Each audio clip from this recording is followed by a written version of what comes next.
Hier soir a été lancé le nouvel événement de la ville de Bruxelles, In the Streets, hein. C'est jusqu'au 14 août et ce sont des dizaines d'événements qui se dérouleront dans le centre de Bruxelles.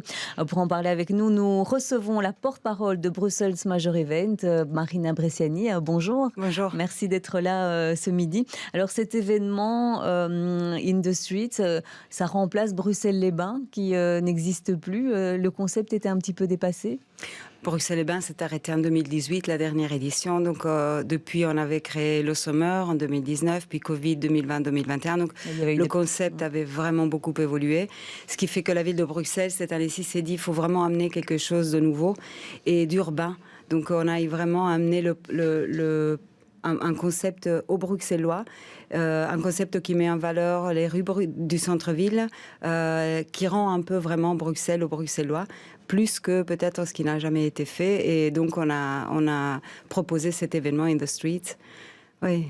Et alors justement, c'est vraiment, comme vous le disiez, très centre-ville. Alors il y a deux grands pôles, deux grands villages. L'un au Palais de Justice, donc sur la place Poulart, et puis l'autre, c'est au niveau de Brouckère. Qu'est-ce qu'on va avoir dans ces deux villages ? Donc le village, effectivement, dans le haut de la ville, qui s'appelle Play Up, comme vous le disiez, sur les rampes du Palais de Justice. Ce sont des sports très urbains comme parcours, comme slacklines, comme il y a des murs d'escalade. Il y a aussi moyen de boire un verre tranquillement. La vue, bien que ce ne soit pas vraiment sur la place Poulart, juste un petit peu en dessous, mais est très jolie. Donc ce sont des sports d'une part conviviaux, urbains, mais aussi conviviaux et familiaux, avec aussi des initiations pour les enfants, etc. Et en bas, à Playdown, c'est une piste de 500 mètres carrés de roller, uniquement dédié aux rollers. Sinon, il y a un pump track à côté, donc il y aura des démonstrations de BMX. Il y a vraiment pas mal de choses qui se passent en bas. Donc aussi sportif, mais pareil, familial, et tout est gratuit. Même l'accès à la patinoire est gratuit. Et donc même pour les initiations qu'on peut avoir, aussi, il faut s'inscrire, il y a quelque chose non, ou, non, il faut se rendre sur place, juste peut-être voir l'agenda qui est sur le site inthestreets.brussels. Là, il y a un agenda qui est plutôt clair et voir un petit peu les activités qui s'y passent, oui.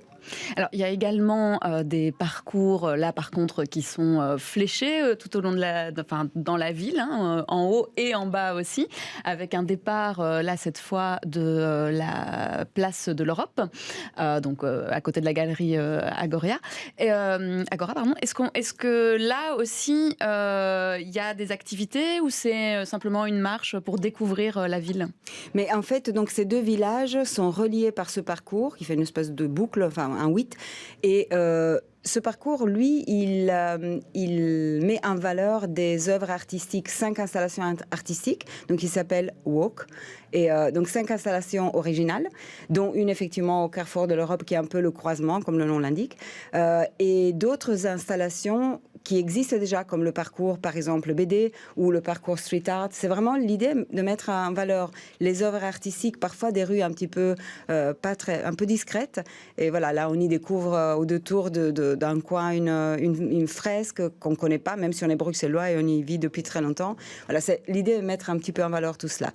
Et puis, il y a la dernière chose qui est Vibe, qui est des rendez-vous musicaux, des étapes musicales très conviviales, en fait. Ce sont des concerts semi-acoustiques sur 5 escaliers du centre-ville. Par exemple, Saint-Gudule, par exemple, Baron Horta, par exemple, la place d'Espagne notamment. Donc aussi des endroits parfois pas très connus. Et là, les escaliers deviennent les gradins naturels pour le public. Donc le public assis sur les gradins. Alors le spectacle d'ouverture, ça avait lieu hier soir. Ça s'est bien passé. Il y avait du monde. Les Bruxellois adhèrent à ce concept. Ils sont bien informés. On a vraiment eu du monde. On a eu du monde comme on voulait, en fait. On s'attendait à ce que... On voulait que cet événement soit l'événement des Bruxellois. Et on a eu vraiment des groupes de potes ou des familles qui venaient à des endroits où ils ne sont pas spécialement habitués d'aller, où ils découvraient. Donc, on a eu vraiment de retours dans ce style-là. Il y a pas mal de choses qui circulent sur les réseaux. Donc, on sent vraiment que ça prend et ça prend de la façon dont on voulait, c'est-à-dire vraiment mettre en valeur à nouveau la diversité de Bruxelles, la mixité, l'accessibilité, les sports pour tous, les rues pour tous. C'est un peu le concept, bien sûr. Et au niveau des artistes musicaux, comment vous les avez choisis? Ce sont aussi des Bruxellois? Il y a beaucoup de locaux, il y a beaucoup de Belges, bien entendu. Ce n'est pas des grands noms, comme on l'entend, ce n'est pas des têtes d'affiche. Mais là aussi, c'est vraiment mettre en avant ce secteur culturel qu'on sait qui a vraiment beaucoup souffert les 2 dernières années. C'est vraiment aller chercher aussi des petites perles, des petites découvertes, un peu de tous les styles. Hier, on avait du funky sur le Mont des Arts, qui a mis vraiment l'ambiance jusqu'à 22h. Ce sont des expériences vraiment un peu différentes, ou voilà, un peu très conviviales en tout cas. Est-ce qu'on pourrait imaginer que vous avez finalement trouvé la bonne formule et ça sera ça aussi l'année prochaine ou il y aura encore des nouveautés? Maintenant, on ne peut pas le dire. L'idée est celle que l'événement pourrait éventuellement être évolutif. Donc, à voir un petit peu comment ça se passe cette année-ci. Il a le potentiel vraiment de grandir et de rendre aussi la ville d'autant plus attractive. Un peu le penchant estival de Plaisir d'hiver. On sait à quel point c'est un levier économique important. Et donc, voilà, de créer un événement auquel aussi les touristes ont envie de venir pour, d'une part, découvrir la ville et d'autre part, se rendre compte à quel point il y a d'autres choses à faire, à découvrir. Eh bien, merci Marina Bresciani. On ne peut que vous inviter toutes et tous à consulter le programme de In the Streets qui va se dérouler durant cet été à Bruxelles.